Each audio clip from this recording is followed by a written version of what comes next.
2006 में, 2007 में जब मोहल्ला सभा लग रही थी, तब कौन सा बिल था? क्या देश में जहां के डिसेंट्रलाइजेशन के एग्जाम्पल स्वराज में लिखे हैं, वहां कौन से बिल के कारण डिसेंट्रलाइजेशन ऑफ पावर हो रहा था? हिवड़े बाजार में कोई बिल थोड़ी लाया गया वहां पे सदन में कि उसके बाद वहां पे डिसेंट्रलाइजेशन ऑफ पावर हुआ। तो यही सबसे बड़ा झूठ है कि कानून बनेगा उसके बाद मोहल्ला सभा लगेगी। हमने इस सरकार में जब आए, चुनाव जीतने के तुरंत बाद 11 पायलट प्रोजेक्ट चलाई मोहल्ला सभा की, उनमें से एक मेरी कॉन्स्टिट्यूएंसी में थी, और हर मोहल्ला सभा का 50 लाख रुपए का बजट रखा और उसको लागू किया। तो अरविंद भी यहाँ पे आए थे, तो आपको ध्यान है कि ओवरनाइट रुके थे? कितना समय उन्होंने व्यतीत किया था? पूरे दिन भर थे। और मनीष जी तो मनीष सिसोदिया जी 3 दिन यहाँ ही सोते थे उनकी पूरी टीम के साथ। स्वराज नाम की एनजीओ उन्होंने फिर इस गांव के ऊपर पहली फिल्म बनवाई थी। अपने देश में हर गांव ऐसा बनेगा, यह उनकी परिकल्पना थी।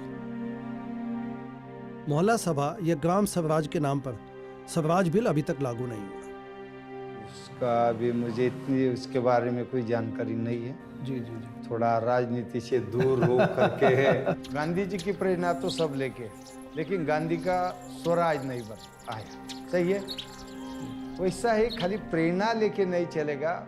जब तक हम ग्राउंड के ऊपर जाके काम नहीं करते, लोगों के साथ बैठ के काम नहीं करते, तब तक प्रेरणा जोर है। देखिए, चुनावों से पहले केजरीवाल साहब ने आरडब्ल्यूएस को बुला के राउस एवेन्यू दिल्ली में बहुत बड़ी मीटिंग करी और उसमें हमारे साथ 3600 प्रॉमिस किए कि जैसे ही मैं जीत के आऊँगा आपके लिए मैं ये करूँगा, वो करूँगा, एक्ट बनाऊँगा, एम्पावरमेंट करूँगा।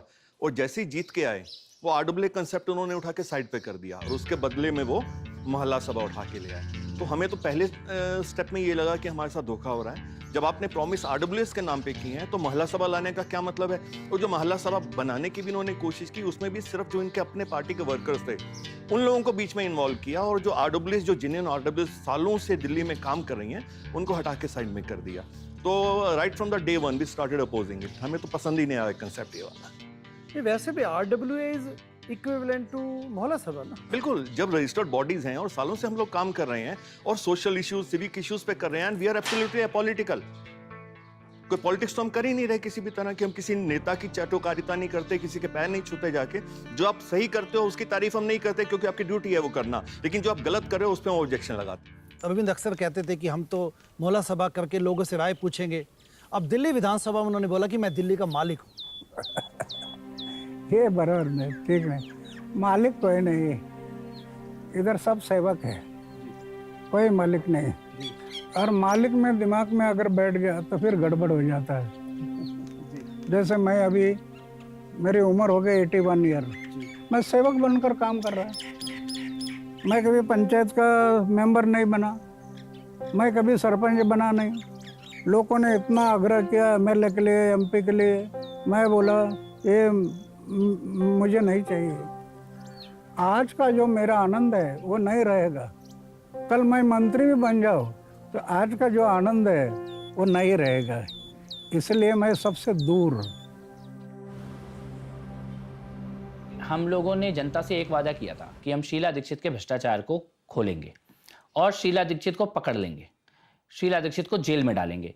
ये हमारा वादा था। भ्रष्टाचार दूर करना है हमारा मकसद होना चाहिए कि संसद के अंदर एक भी भ्रष्टाचारी ना पहुंच पाए। हमारा मकसद होना चाहिए कि संसद के अंदर एक भी अपराध वाला बंदा ना पहुंच पाए। हमारा मकसद होना चाहिए ये जितने परिवारवाद चल रहा है, इसका बेटा, इसकी बहू, उसका भाई, उसका भतीजा, इनको सबको टिकटें मिल गई, अब ये बंद होना चाहिए। संसद के ऊपर कुछ परिवारों का कब्जा नहीं। जब मैंने जल बोर्ड का कार्य संभाला तो 2 चीजें हुई। पहली चीज तो यह है कि मंत्री बनते ही टास्क फोर्स बनाई, एक्शन ग्रुप, और उसको मैंने ये कहा कि आप इंटरनल ऑडिट करके जल बोर्ड में जो भी गड़बड़ हुई है उसकी एक रिपोर्ट बना के मेरे को दीजिए। और मेरे मंत्री बनने के 1 महीने के अंदर वो रिपोर्ट आ गई, विद इन 1 मंथ। और उस रिपोर्ट में आया कि 400 करोड़ रुपए का लगभग रेवेन्यू का लॉस जो है वो टैंकर का जिस प्रकार से टेंडर दिया गया उसकी प्रक्रिया के कारण राज्य को हुआ है। शीला दीक्षित जल बोर्ड की चेयरमैन होती थी उस समय, उनके द्वारा निर्णय लिए जाते थे, तो वो पूरी प्रक्रिया गलत हुई, गलत तरीके से टेंडर दिए गए और उससे सरकार को 400 करोड़ का नुकसान हुआ। और अगर सरकार को नुकसान हो रहा है तो डेफिनेटली कहीं किसी को फायदा हुआ होगा उसका। तो ये एक इंटरनल ऑडिट रिपोर्ट हमारी आ गई और ये रिपोर्ट के बाद अगला एक्शन ये होना था कि इंटरनल के बाद एक्सटर्नल इंक्वायरी के लिए इसको आगे भेजा जाए, सीबीआई को भेजा जाए, एसीबी को भेजा जाए, कुछ भी और किया जाए, विजिलेंस डिपार्टमेंट को दिया जाए। वो रिपोर्ट मैंने 1 महीने के अंदर दे दी। लेकिन उस वक्त मेरे को एक बात समझ नहीं आई, जो मेरे को बाद में केजरीवाल ने खुद बोली।